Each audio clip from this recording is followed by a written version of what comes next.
Perjalanan panjang mereka akhirnya sampai di depan rumah panggung di sore hari. Seorang anak sedang duduk di depannya langsung berdiri ketika Rena keluar dari mobil. Dia mendekat dan menyalami perempuan itu dan Abbas. "Kemana ibu?" tanya Rena. "Sedang ke kebun, belum pulang. Mau minum apa, Kak?" "Aku tidak lama, akan langsung pergi. Ini untuk kamu." Rena mengambil belanjaan di kursi tengah yang dibelinya tadi. "Wah, banyak banget. Terima kasih, Kak." Rena hanya mengangguk lantas berjalan diikuti Abbas. Anak itu menyimpan kantong belanjaan di dalam rumah. Melihat ke arah dua orang yang sedang berjalan menjauhi dari rumahnya. Dia tahu kemana arah mereka. Ibunya pernah bercerita, yaitu ke hutan. "Kita akan bilang apa ke Mbah?" tanya Abbas ke Rena sambil berjalan di jalan setapak. "Bilang saja sejujurnya." Sesampainya di depan pondok tengah hutan, mereka langsung disambut oleh Mbah dengan wajah sedih. Dia mempersilahkan masuk. "Apa, Mbah? Anak saya dibawa sama pocong itu?" Abbas tidak salah dengar. Mbah mengatakan kalau Herlin dibawa oleh pocong entah kemana. Kakek itu melihatnya dengan mata sendiri. Saat dia sedang duduk di depan pondoknya, tiba-tiba saja muncul pocong perempuan muda dan meminta tolong sambil menangis. "Awalnya aku tidak tahu siapa dia. Akan tetapi setelah mengatakan kalau bapaknya adalah kamu, aku paham munculnya dia di hadapanku. Dia meminta tolong." "Kenapa pocong itu menangkap anakku, Mbah?"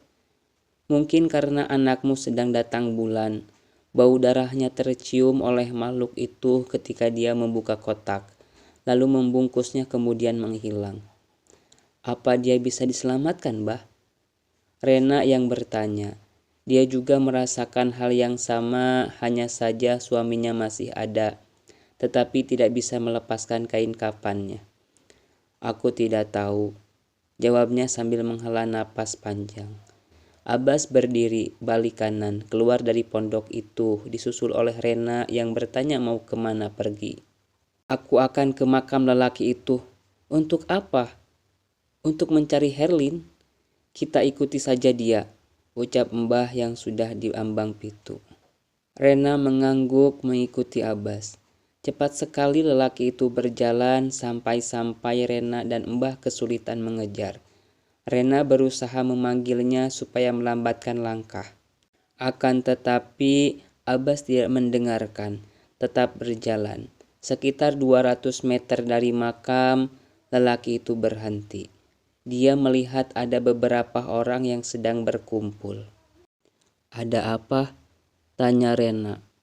Di belakangnya Mbah dengan napas sedikit ngos-ngosan karena sudah terlalu tua. "Apa ada yang meninggal?" "Sepertinya," jawab Abbas sambil berjalan mendekat. Hari sudah mulai gelap, lampu di makam dinyalakan. Abbas menerobos kerumunan. Mayat sedang dimasukkan ke liang lahat. Beberapa orang menangis, mungkin itu keluarga dari yang meninggal.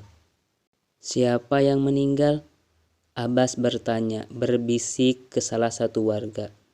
"Itu anaknya kepala kampung," jawabnya. Abbas hanya mengangguk. Dia melihat wajah orang-orang yang sedang tertunduk melihat ke liang lahat. Ada rasa ganjil dirasakannya. Dia baru sadar kalau wajah mereka pucat ketika cahaya lampu mengenainya. Begitupun dengan orang yang dia tanya barusan. Wajahnya berubah pucat.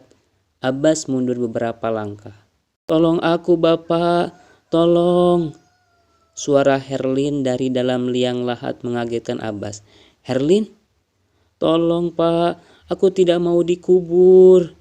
Sekejap mata semua orang yang ada di sana berubah menjadi pocong. Mereka menatap Abbas, Rena, dan Mbah dengan tajam. Mereka mundur beberapa langkah,